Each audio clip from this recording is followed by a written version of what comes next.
and welcome to Cheeky Crypto. My name is Nick, and as the crypto winter seeps in, we're going to be discussing everything Bitcoin. There's a lot going on. This video is potentially going to be slightly longer than usual, as I have a lot to talk about. As I get into it, if you find it useful and informative, smash the like button. I do appreciate that. If you're new to the channel, subscribe, tap the bell, select all the notifications, stay up to date with all the videos that we do here at Cheeky Crypto.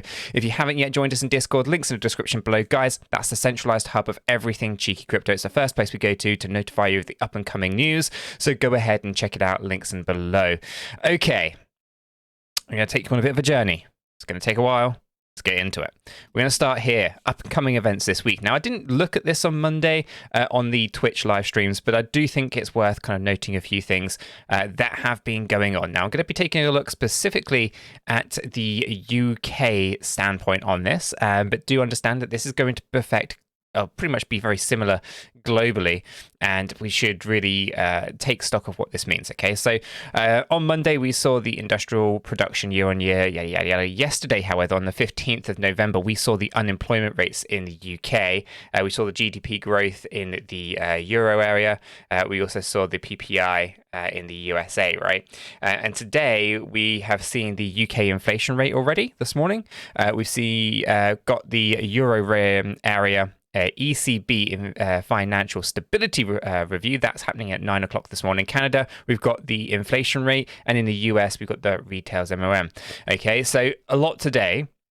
The main one I'm going to focus on is that inflation rate because it's already come out at the point of recording, but do watch out for the others today. They're going to be key talking points. On the 17th, we've got the core inflation rates in the Euro area. We've got the the autumn statement in the UK tomorrow, and we've got the Fed speeches tomorrow as well in the US. Okay, so that's going to be a pretty big one. Now we've got the retail sales year on year in the UK on the 18th. Okay, so it's a pretty big week, but let's go ahead and just take a look at a couple of things, right? So I want to focus in on a couple of things, right?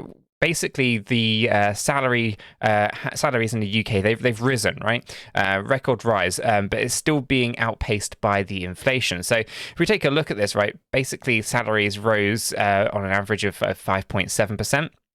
However, when you factor in the inflation, actually salaries fell by 2.7%. The cost of living inflation rates and stuff like that are incredibly high, multi-year highs, and we're going to get into that in a second.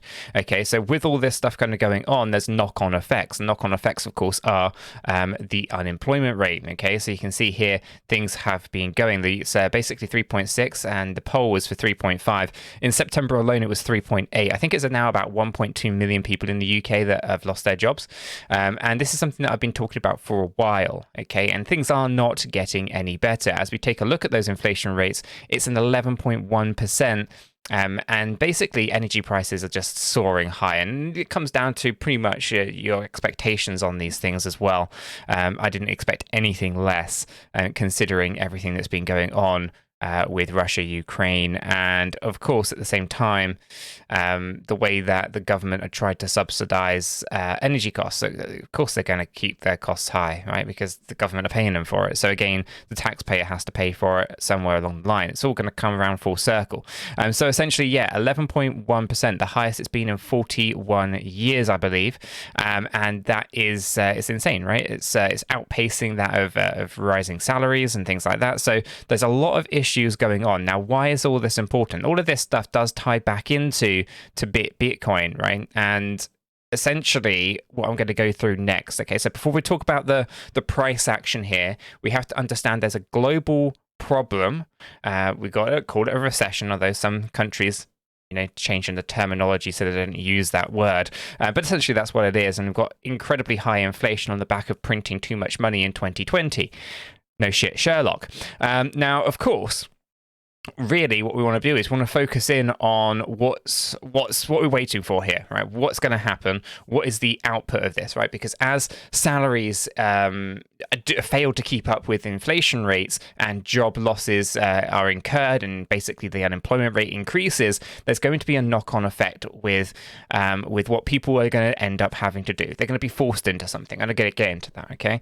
So let's just talk about the inflows and the outflows. So the first time in a few days, we've now actually seen positive inflows versus outflows. This means that people are now a little bit more comfortable with the current fallout of FTX, that they're putting cryptocurrency assets back onto exchanges. Probably to offload, to sell, to get clear. Okay, now for the most part, we aren't seeing that massive spikes in data, and I'm going to go through that. This is basically just the first day since. I don't know if I actually find it. I don't know if that's a positive. I mean, yeah, pretty much since the 8th of November. Okay, so it's an interesting one. See how this kind of develops, whether or not it's going to now spike up with massive inflows as people try to offload their assets. Okay, so on that note, let's talk about the wallet counts. Okay, so one of the things that we need to consider is that with people kind of losing their jobs, right? And you have that increase in job rate here, and say 3.8% in September alone, right?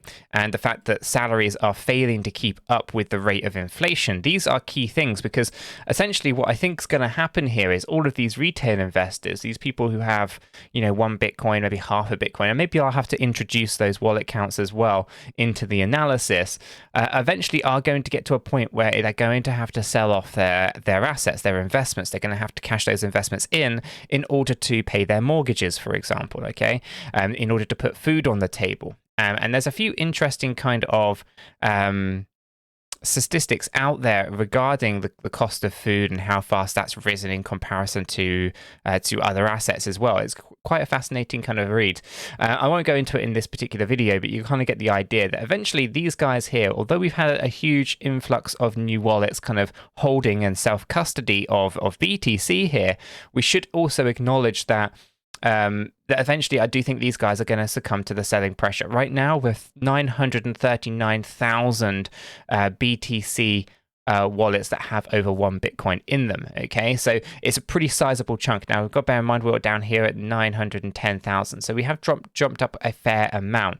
Now I still think that these guys are going to succumb to the selling pressure, and they're going to basically end up selling their cryptocurrency assets. It'll be one of those really unfortunate things, I think, but it is going to be one of those things that I think it has to kind of happen at some point in order for the markets to kind of get that maximum bled Bitcoin. And I think only then do you really see these whale participants buying up, because at the moment they are just coming out, right? You can kind of see here, these guys are accumulating like they do in the bear market.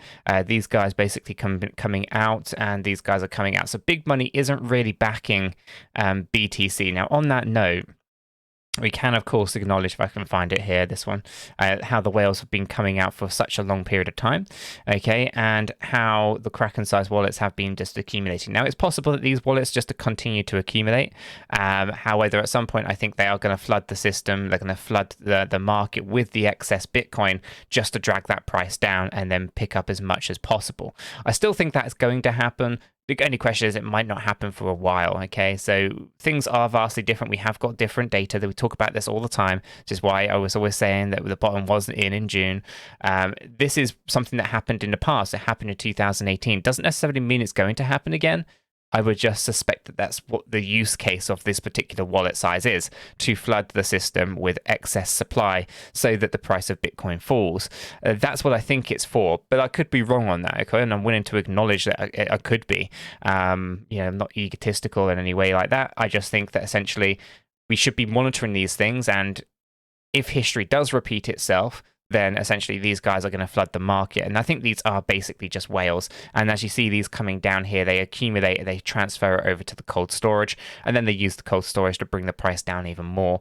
That's kind of just a tactic that these guys have used in the past. When it comes to the retail investors, these guys will eventually succumb to selling pressure, and it's just a matter of time, a ticking time bomb, if you will. So this could go on for a while. It could go on just for a few months. I don't know. I can't time the market, but I do think that with everything going on, everything around the fact that we have, salaries that are increasing, but can't keep up with the pace of inflation, the job rates that are increasing, and the fact that the inflation rate is just at a 41-year high is absolutely insane, 11.1% in the UK. Now, this is just UK point of view. This is also going to be a global problem. It's going to be happening everywhere, right? Other countries are going to be feeling the exact same issues.